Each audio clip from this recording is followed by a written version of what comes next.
Hello and welcome to Full Time Reds. Well, that was a good start, wasn't it? Arsenal 0, Liverpool 2, 1 point off top. City were coming for you. Kev, how you doing? I'm ecstatic, mate. Absolutely delighted with that. A lot of what we talked about last night in the chat with Keith and Davo came true last night, and we'll nitpick through it through the game. But massive, absolutely massive result. Buzzing after that. Yeah, How about yourself? I mean, the thing is, you go back. Let's just wind it back right away to the start. How were you with the lineups? Because there was a big omission that nobody predicted. yeah. Mo not playing, which I mean, some conspiracy theorists already said. Um, sorry, Red Steve says, "Tell your face, Kev, that you're happy." Come on, Kev. Gotta be happy. It hurts his face when he smiles. Leave him alone. Come on. I Um, can't help my face. Was born with a food.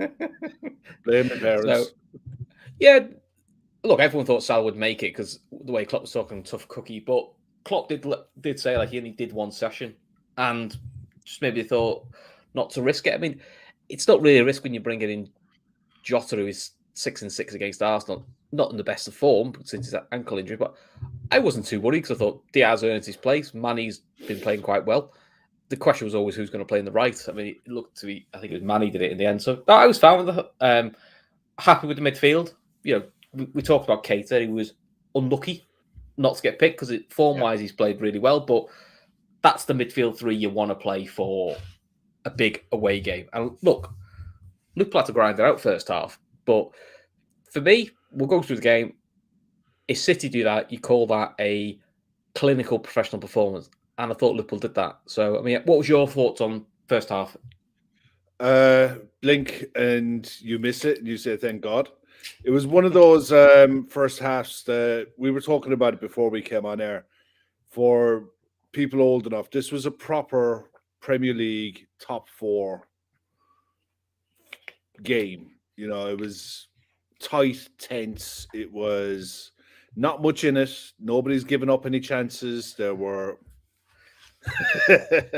Massive. yeah, I'm sure. it I'm was, sure. I guarantee he'll appear soon. Because to be fair to him, yeah, he's good. He is. I'm sure he or she is good fun. To be fair. yeah. It was one of those first halves that you didn't want to give anything away. Arsenal were very good in their block, their low block when they got into their 4-4-2 and they were deep. We were patient and probing without being clinical, but it was almost a case of we were very wary of their threats out wide and pacing behind, and they were never giving anyone any space. I thought that Cedric did a good job on Diaz when he was out wide, and vice versa.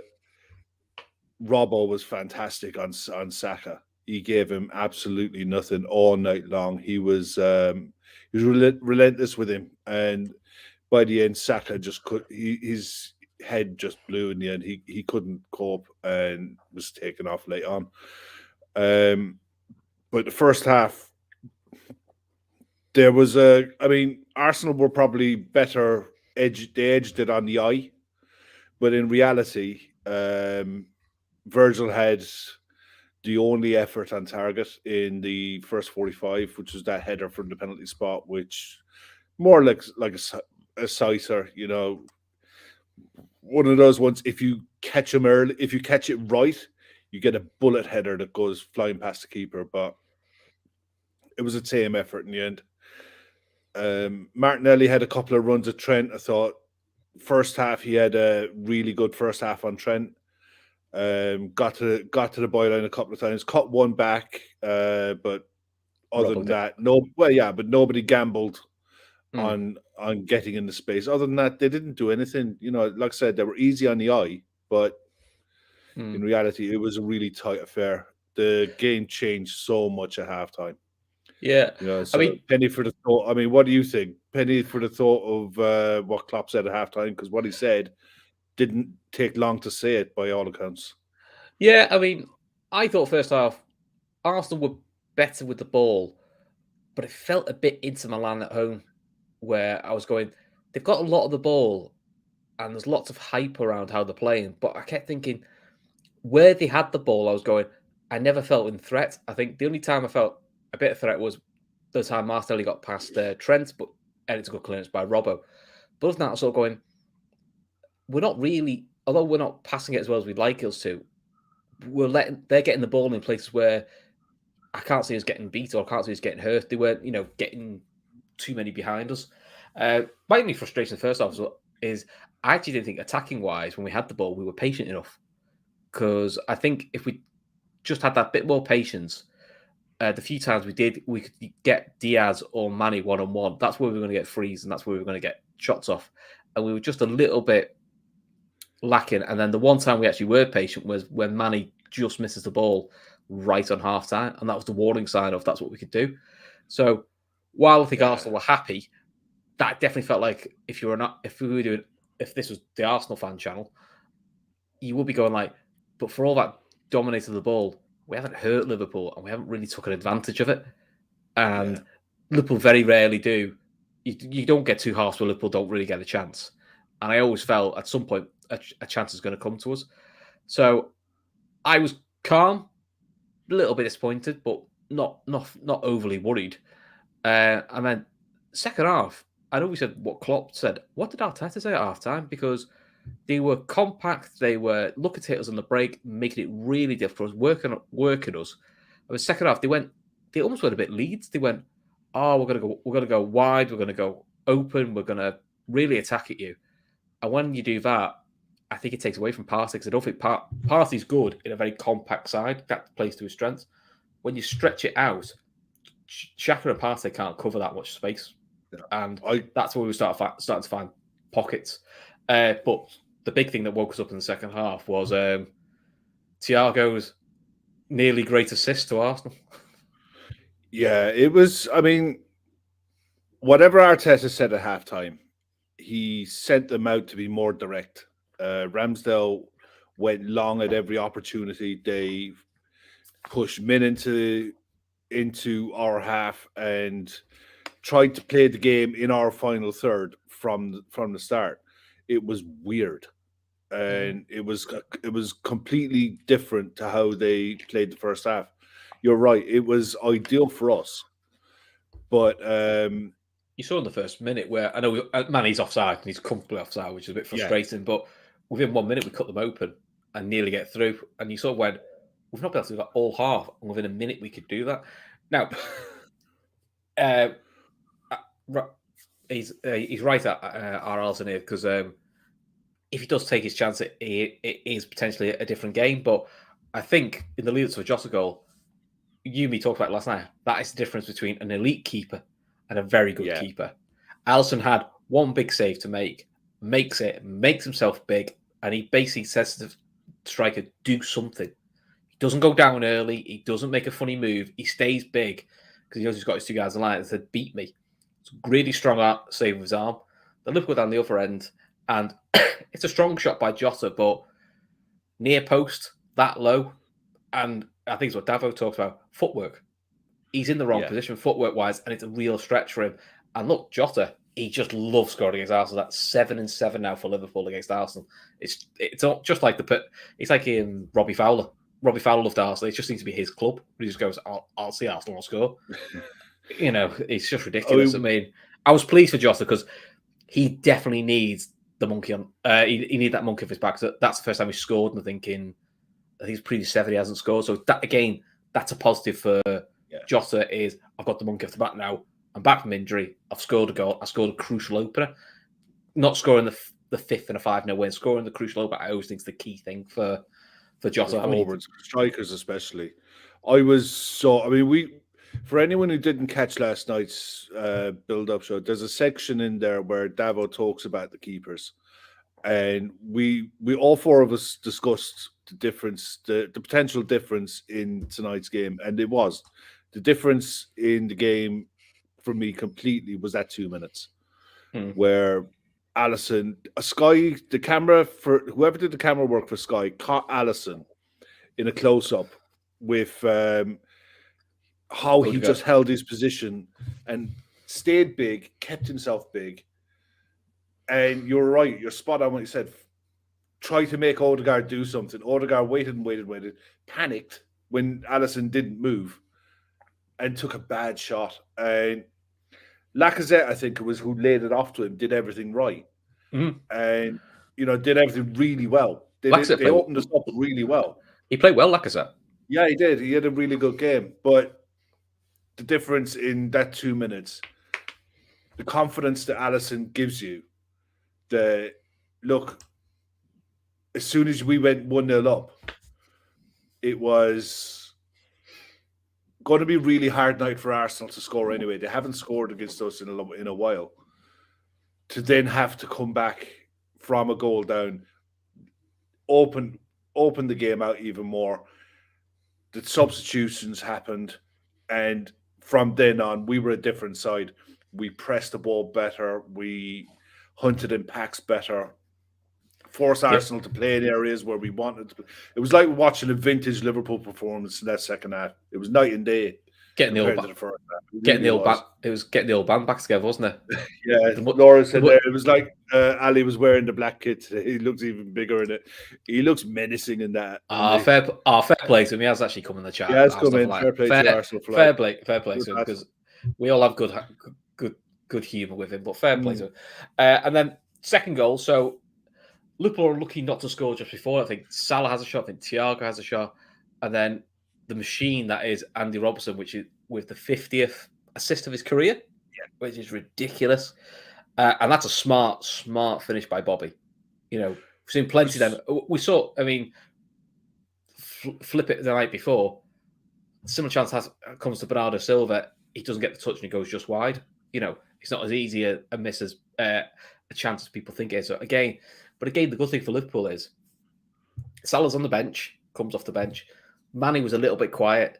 Diaz looked tired second half, but he's played a lot recently. So the two lads who we will probably say out the five been a bit off form, which is Jota and Bobby's come back from injury, scored for two crucial goals. Again, for the squad, you look at Liverpool and going, well, those three didn't get you, but those two will.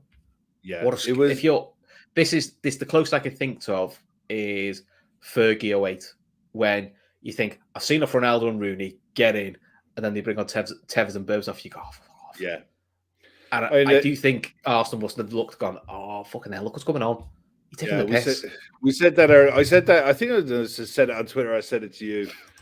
It was with having Salah on the bench on the hour, and your Tierney or your Cedric, and you've got him coming on. Whatever side he was going to come on to was, your lungs are hurting on the hour, your legs are hurting, you're starting to feel it, and then here comes Mo Salah with a point to prove, who, might not have the best of form, but he'll run and run and run, and he did. He was energetic. He was. I hope you're recording Sky. Apparently, Paul Merson's having a hissy fit over this. I don't know why. I don't know why. He's probably just upset they got beat. I'll put that on record. That'd be a good thing for us to watch later. But go back to the substitutions. Klopp had him in his mind that he was making these changes anyway, irrespective of the Jota goal. And by the way, that pass from Thiago. He was quiet first half, but the first half we couldn't get him on the ball enough, and it was just about everything was down all right in the first half. But everything dogging and defensive, and he did, and he helped out with Odegaard and Saka did the defensive, which I think is very underrated with Thiago. I think Graham Souness is not a big fan at times. But second half, as soon as you're opening play up, it's like watching Xavi Alonso then. And the balls he can put in, brilliant. Absolutely class. And he's very good at the snide. He's on the quiet, he's a really good snider. He gets the referees on side as well, doesn't he? He gets the referees on side, and he has that bit of he's a nice lad, he is. He wouldn't do anything nasty or anything. He's got that in his locker. Which he wasn't doing last year. Last year he was getting caught. Every tackle was a yellow. Whereas this time now, it is a bit more like it's like he's put them under a spell, and they're all a bit more like, oh, come on. He wouldn't do that to you. Over here, we call him a cute whore. But even when he gets subbed off with like 2 minutes to go, the ref goes, go off at the sideline. He just meanders, goes, oh, sorry, didn't hear you. I'll go the long way off. That's what you want. And that's something Liverpool have been accused of not having enough of, is just a little bit of a dark art. So, we'll see what it is. But the pass in to see, just had the vision to see it, because it wasn't to his feet, it was to a space. It didn't look like it was on. That's how good It the pass didn't, was. and that's how good the pass was. It was sublime, and it was a hell of a finish. I know it was near post, and I know Ramsdale should save it, but it was low, hard, on target. That's a great shout. Liverpool have 11 clean sheets in our last 16 games since we played Chelsea. And I Ali's think now Ali's level with Edison, 16. So yeah, our much maligned defense and high line. I think now I always thought the first half of the season, it was getting the balance in midfield right, which was we're having two sitters and one be more aggressive, and it was just getting that balance right. And I think now we've got to that point where the balance is there. Yeah. And now you're seeing like offside traps, the covers are always there. The balance is just more like it. Yeah, it was one of those performances tonight that we needed. Yeah, Arsenal for life said Ramsdale's mistake changed the game. Odegaard should have scored, but Liverpool are on another level. I'll tell you what, Arsenal for large parts of that game played well. I thought we defended them better in the second half. I thought Martinelli was defended a lot better by Trent in the second half, but it wasn't just Trent. Henderson was getting out to help him an awful lot more in the second half. They were doubling up on Martinelli, so they were saying, "Fine, you can go on the outside," and he got in once and made that lovely cutback at the start of the second half. But other than that, if you chop back in, Henderson's going to get you and force you back into the middle. If you want to go on the outside, Trent will go there, and Henderson drop back a bit, maybe 10 yards, and say, "Fine, if you beat Trent, I'll beat you. And if you beat me, you've got Joel inside me." So I must admit, that run he did, I was having flashbacks going, this looks like Suarez against United, this one. Where Dirk Kuyt scores from a yard. Luckily, didn't go off to that because I was thinking, like, okay. Yeah. But this sounds like, I don't mean to sound, it's not me to sound condescending or anything. That is the best I've seen Arsenal play against Liverpool under Klopp when they play places. None of the Wenger sides when we have Klopp have played like that. Even when they beat us in a title-winning season, I don't think Arsenal played that well. I think Liverpool's still pissed. Yeah, this is such a big win. This is such a big win because going into tonight, Arsenal were. If you look at the form table going back in the last 10 games, I think Arsenal was second. So on form, they're the second best team in the league. They're in the top four, and they should finish in the top four legitimately. They're a very, very good side. That is a difficult away game. And we just went away and got a clean sheet and won 2-0. And we're now a point behind Man City, breathing down their neck with the same amount of games played. Do you know what I mean? Love it. You've got to think, like, we beat them 2-0, but they made us work for it. They made us work for it, and we worked for it. City beat them 2-1. We can debate the penalty and all that, but they worked City's bollocks off to get it to 2-1. It wasn't like City just turned up and rolled Arsenal over, which they have done in the past. And look, he's been much maligned, but you've got to give the manager credit because he's made them play. He's got them playing in a way that is difficult, still quite entertaining to watch, but he's done that making the unpopular decisions. Sacking off Aubameyang, who was a crowd favourite, and he's not an easy person to get rid of. Deciding, I forgot he was also Pepe, £70 million player, who was getting played a lot, I think, because we've paid £70 million, we've got to play him. And they've gone, he just doesn't fit into what we do. So, no. And get on with it. And you don't hear much of this nonsense coming out of Arsenal from Pepe that he's not playing, or Aubameyang's gone. You don't hear any nonsense that people aren't playing, just get on with it. And then Smith Rowe, they've got talent there. Smith Rowe, Martinelli, Saka is always quiet. He's still very good. And Lacazette is being a good workhorse for them. Yeah. Let's get back to us now. I mean, at the end of the day, the second goal, it comes from a bit of ping pong in the box out to Robbo, and Bobby finishes with the touch of a guy who's played the last 15 games on the trot, who sniffs out a poacher's finish in the corner, to slide it in past the keeper. How did you rate that? Oh, you've seen strikers at Liverpool up, over the years, tapping merchants, the proper 9 poachers. How would that goal stack up? Oh, it was brilliant. Absolutely. I mean, that is now Bobby's 11th. That's the 11th away game in a row that Bobby has scored in. And I know he's had injury gaps, but 11 straight away games. The record's 13. And Andrew Beasley, who is very big on Liverpool stats, I was curious to know what Bobby's goals per minute, because he hasn't played as much because of injuries. He's a goal every 151 minutes. It's about a goal every game and a half. Wow. Which, I'll be honest, that's something we've been critical of Bobby of is I wish he was a bit more clinical.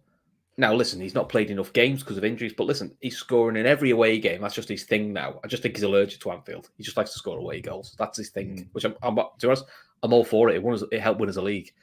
But it's a lovely finish. But then we went back to his work rate was great.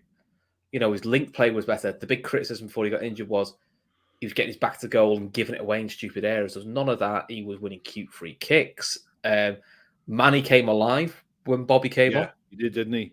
He looked a different player. Yeah, he's just like, oh, my mate's back. Mate's back. Because I think it's been that long since Manny's played on the right. I don't think it suits him anymore now. He's definitely central and then left. And Manny and Mo still link up really well. It didn't quite come off a couple of times, but you could see the run. It's almost like second nature. Manny goes, I run here, Mo gets me. And Mo goes, I go there. And Manny, the interplay was really good. So it's just nice to see. It's a nice problem to have now. Who do you start in the next game? Because you're going, well, Jota and Bobby have scored in the last game. Mo will want to come back in form. Diaz has been really good. He was just a little bit quiet today, but still, when he had the ball, Cedric looked petrified of him at times. Yeah, he did. I was just delighted for Bobby because you can imagine for the last few weeks he's looked at Diaz, he's looked at the way the side is shaping up and thinking, what's my role here? And then Oni comes to seal the game because I felt we needed the second. Yeah, at 1-0, I thought, yeah, that's good, but Arsenal are still alive. They're still in this. The second killed it, and the work that Robbo did to get to that position on the byline as well. That was the difference between Martinelli and his cutback and Robbo with his cutback.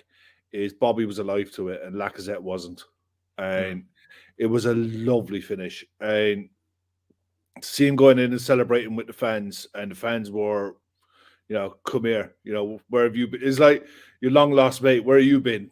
Come here. It was fantastic to see. In the chat, who have you got for man of the match? So Sky gave it to Joel Matip. The Premier League app has given it to Andy Robbo. So there's been a couple of shout outs for this. Any other honourable mentions? I thought Fabinho did well. I think that's the reason we won. Is Fabinho defensively first half was really good, and then second half you saw the difference between him and Partey, which is when the game gets stretched, there's more pace out, there's more spaces. You don't really see as many gaps with Liverpool. He closes everything down. I think you could argue that there's a man of the half. The first half was that tight. I don't think anyone stood out without. I suppose Alisson. Look, I thought Alisson was fantastic tonight. He was always available. He was off the line a couple of times. He came out of his box and cleared a couple of times. But that save for me was that just epitomizes for me why he's the best goalkeeper in the world. And we saw it last night with Jan Oblak. Jan Oblak is probably as good a shot stopper, but as an all-around goalkeeper, Alisson Becker for me is the best goalkeeper in world football today. Lots of shouts, lots of love for Andy Robbo. Which, to be fair, I think Robbo. I said to you, Robbo. You said to me, Robbo. He kept Saka. I said to you, Matip. To be fair, but I think I've got a bit of a man crush now on Matip. I just think he's brilliant. If you're a Liverpool fan, you haven't got a bromance with Joel Matip. Then, are you really a Liverpool fan? That dribble, I was just dying for it to go one more and watch him bury it. That's all I want. That's what I want to see for the end of the season. Is I know he scored against Leeds. I want to see the dribble. He just keeps going and just scores. Laszlo is a really good shout there. There is no clear standout. You could argue legitimately for 3 or 4, I think. Which is a good thing. That is a nice problem to have because it genuinely was one of those tight games, and it was mistakes. It was the mistakes that mattered. When they made a mistake, we punished them for it. When we made a mistake, they didn't. And I keep going back to the 4 of us chatting last night, and it really played out around those 2 minutes. Oh, bless you, mate. I'm not a Liverpool fan. I hope I said your name right there. I'm not Liverpool. And I'm crying. Wait till tomorrow night, mate. Yeah, it could get a lot worse for. Well, no, it's just going to keep getting worse for you, pal. Sorry, I'd love to. I'd love to turn around and say, where your next points are coming from. I just don't bloody see it. Probably another court case. I would seriously say Andy Robbo, purely and simply because of the defensive number he did on Saka again in the first half. I thought he was exceptional in the first half. And in the second half, he got a second. He must have had a couple of cans of Iron Brew in the second half because he kept going and going and going. And to have the energy that he had. And bear in mind, this is our 12th game while Arsenal have played 6. And I don't think Robbo has had much of a break in those 12 games. No, and he might have to play the weekend depending on how. Because Simicast has got illness now. We don't know what illness it is. Hopefully, it's nothing too serious, but it's going to be interesting actually who he picks at the weekend. Do you have a little bit of an early guess what we think? So, we'll talk about this more tomorrow night. Yeah, we'll definitely go into this tomorrow night in a big, big way. But what do you reckon it'll go? Well, keeper will swap. Keller will get the game. Keller gets the cup games. I think Canati will play. Joe Gomez will play. I think Robbo's going to have to play now. The question I've got is Gomez going to start right back, and we're going to play Virgil another game? No, I reckon he'll go. If he goes that way and he plays Joe Gomez at right back, I think Matip plays because Matip doesn't play international football. Yeah, it's just whether it's enough. It's too close a turnaround for him. But look, I'm hoping Costas will be back as well. Richard Levette in the chat is hoping. I think if it's just an illness, then you'd hope so. It was just the way Klopp said. It's the way Klopp said illness. It was very a little cloak and dagger. It wasn't just like, oh, it's an illness. I suppose he's not going to give anything away, is he? No, is it? We don't know if it's the other thing. If it's the other thing, it's a little bit longer. Attack wise, I'd go Jota, I'd go Bobby, and probably Taki. I'd give all three of them a run out. Yeah, because that's fine. Yeah. Midfield's interesting. So I think Naby and Chamberlain have to play because if Chamberlain's not playing this game, when's he playing? But then you're saying Jones for the game, but I don't think Jones, Naby, Keita has any balance to it. So I think you need one of the DMs playing. It's not going to be Thiago, I don't think. So is it Fab or is it Hendo? And I wonder if they make Hendo do it again because I think you could split. He goes, there's 5 subs. Yeah, because he goes away with England, but he's not the first choice at the moment.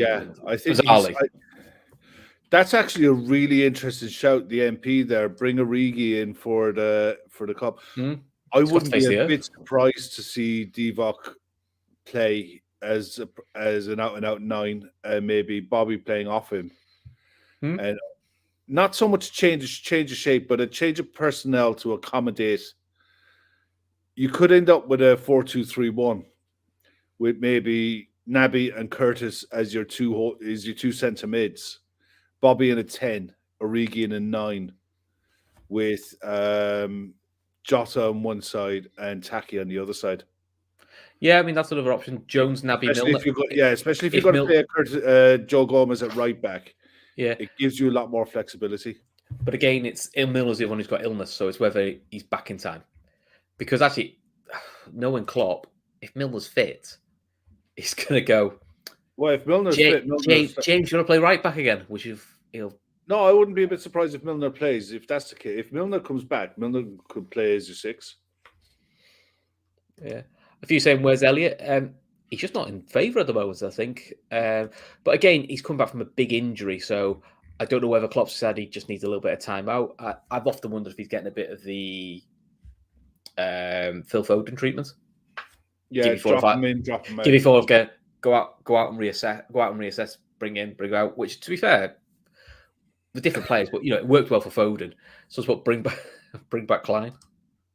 For one game for winding up Grealish. Do you know what?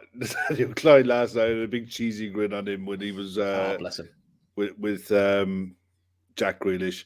And in fairness, Jack Grealish never really got much out of that Klein. He won back the years because people underestimated Nathaniel Klein for what he was a very good fullback when he was in his top flight. So I'm not overlooking Forest. No, but far from it. We've played 12 games in a short period of time. We're going to rotate, and I'm also of the opinion, if you've got a big squad, this is the time to use it. Now, ultimately, as well as Forest doing, it is a side from a lower division, so you should be able to rotate some players and still win the game. Yeah. And you've got 5 subs, so we've also got the safety net of if there is a bit of a disaster. I think you have a Diaz or a Jota or a Manny on the bench just in case. Yeah. So, at the end of the day, you're not bringing in rookies; you're bringing in internationals. Yeah, this is not 3 years ago when we had like loads of kids playing, and suddenly you were going like, I don't even know who this kid is. Yeah, and we had a few of them where we were looking on, don't know who this lad is. Don't even know if he's any good. The interesting thing will be no VAR is again. So no, there's no VAR. And we had this with the League Cup quarterfinal game away at home to Leicester. There was no VAR in that either. So I do wonder, do we tweak how high people talk about the high line? Maybe this is one time they might tweak it back a little bit, going, you can't play for the tight calls that we normally do because you're relying on human eyes and you're not relying on a replays. So that might be an interesting one. But I'm looking forward to That's actually a really interesting show. I hadn't even thought of it that way. Yeah, I can't say it's mine. I've definitely heard it on another podcast. I can't remember the Anfield Rapper. I can't remember if it was another one. So I can't claim it's my own thought. So when someone said it, I thought it's an interesting shout that I've not thought about. I did it 100%. But I'm looking forward to Forest game. It's an old school one. This is like But here we are now. Here we are now. We're a point behind City. Same games played. Yep. How are you feeling? Excited. It's good, isn't it? It's good. Yeah. This is well more. I always say to me, being in title runs and being in runs for cups is well more fun and nowhere near as stressful as the race for fourth. The race for fourth, I always found more stressful because if it went wrong, your season's knackered for the next year, and your summer plans are knackered. Yeah. This is just well fun because the prize is just much better. And look, we were 1.14 points behind the City side. A point behind now. Are they? Is Pep in danger of doing a Kevin Keegan? I hope so. When he was, because if you remember back then, Newcastle were streets ahead of Manchester United in the league. 12 points, wasn't it? 12 points at Christmas, and he ended up blowing it. Yeah. But Arsenal did a similar thing. I think they were about 12 points behind United, but again, similar situation, games in hand, and they slowly racked it up. So it has been done before.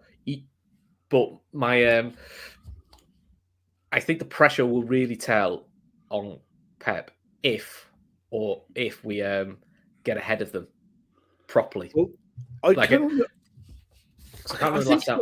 think it was Keith. It was either Keith or Gav said in a podcast a few weeks ago. It was one of them, and it was one of the lads who was saying it. And I thought I just laughed it off. We could end up no, it wasn't. It was Shawnee. We could end up going to the Etihad and be well ahead if City really crack. If City really crack, there's only one game though. So we've got Watford. We've got Watford after the international break. They've got Burnley, and then it's us because there should have been another game in the middle, but because they cut this week and we haven't got it. So but it could be a case that if we win that game, we put a gate. We could open up a gap. It'd be the first time probably more since than 3 points. Do you know probably what I mean? First time since October. City have not been top. Yeah, we got to go. This is the thing now. From now on in, it is the Klopp said that you've got 9 more cup finals, and the European situation now has been resolved tonight because Chelsea are through, and Juventus Villarreal are through. Villarreal are through. Yeah, bit of a surprise. It's a bit of a surprise, but do you know what? They've got they're turning into one of those sides in Europe that they're very much of a grinding mentality. That they're, even if they lose, they don't lose by much. They've got stickability. Or that old word, bounce back ability. Oh, do you remember that was a thing? Oh, God, that was a thing for a while. That was a thing for about 7 or 8 years, wasn't it? I know. God, let's just leave it in the past, man. That's bad. Bounce back ability. That's the new one as well. Right. So listen, I enjoyed that. Yeah. We're gonna wait till Sunday now for another game. That's a rubbish. Yeah, we gotta wait till the cup final. There's a lot of league games going on. Tomorrow night, huge FA Cup build up. along with the UFC, Formula One, and anything else that's happening over the weekend. Paddy's Day here tomorrow. Yeah, and the other good news is you might not have me on Friday. Hey. Yeah, you're a busy boy on Friday, aren't you? You got a big interview lined up. Potentially got an interview lined up with one of the Liverpool women players, which is very exciting. Hopefully, all going well. That'll be released Saturday, but I'm keeping on behind who that is. But I'm excited to do that. And then on Friday, it's going to be yourself, Luke, hopefully Callum from Coppish, and plus one, I think. Courtney Neary, hopefully. Yeah. Hopefully, yeah. So hopefully all they can make it. I'll get a night off, Kev. You're in charge, so behave yourself. Behave yourself. No F1 chat. Absolute bollocks. And then and I'll be sitting in the background. Make sure you behave yourself. So get a night off. We're gonna have a good night. You get a night off not seeing me, so everyone will be made up. Well, in fairness, as nights go tonight, everyone's bouncing off. Though I'm bouncing into Paddy's Day now after that because. That feels like a pivotal win. That was a pivotal win. That was a huge win. It does feel like if we go on and win this league, I think this is one of those results you're going to look back going a bit like Villa away a couple of years ago. It's got that feel about it, which was like they just turned the screw here. That which rivals will look and go, oh no, they're definitely not going away now. This is going to scare a few people. This excellent news. So until then. Night off tomorrow night. Nothing on tomorrow night. Everyone's back in on Friday. Got Sports Unplugged on Friday. Hopefully, we'll have an interview coming out over the weekend. And then on Sunday, we'll definitely be back for possibly a post-match, but it depends because I think the game's quite late, so we might just do the reaction. It's quite late, so I'd imagine it'll just roll into the Fatback 4 unless something major happens. Then, and fingers crossed, LFC women are going to win on Sunday. Hopefully, if they do that, we're 2 wins off promotion, and I'll be partying then if that happens as well. So this could be the perfect season for me. Liverpool win the quadruple, and the women get promoted. All in all, what more can you ask for? Oh, maybe quadruple Reds keep marching on, and maybe have to get relegated. But we'll worry about that another time. Until then, guys, take care of yourselves. Speak to you soon.